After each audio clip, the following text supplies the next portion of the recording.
ছয় দফা আলটিমেটাম দিয়েও বাংলাদেশ কৃষি বিশ্ববিদ্যালয় প্রশাসনের সাড়া না পেয়ে আন্দোলন চালিয়ে যাওয়ার ঘোষণা দিয়েছেন শিক্ষার্থীরা। হল ছাড়ার নির্দেশ প্রত্যাহার করে ৬ দফার আলটিমেটাম দেন শিক্ষার্থীরা। বিকেলে ২.৫ ঘণ্টা জব্বারের মোড় রেলপথ অবরোধ করে রাখেন। এরপর ঢাকা ময়মনসিংহ রুটে ট্রেন চলাচল বন্ধ হয়ে যায়। পরে রেলপথ অবরোধ থেকে সরে আসেন তারা। রাত ৯টায় বিক্ষোভ কর্মসূচি শেষে হলে অবস্থান করার ঘোষণা দেন শিক্ষার্থীরা।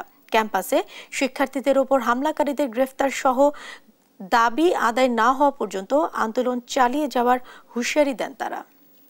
হল ভ্যাকেন্টের যে বিষয়টি সেটা অনতিবিলম্বে প্রত্যাহার করতে হবে এবং ওইটি প্রত্যাহার করার মাধ্যমে আমাদের সাথে আলোচনায় বসতে হবে এবং একই সাথে আলোচনায় বসার আগে গতকালকে শিক্ষার্থীদের সাথে যে হামলা হয়েছে বর্বরচিত, সেখানকার সাথে যেই শিক্ষকরা জড়িত তাদের সাথে আমরা আলোচনায় বসবো না, হল ছাড়বো না, স্পষ্টভাবে আমরা বলে দিচ্ছি। আমাদের আন্দোলন চলমান থাকবে।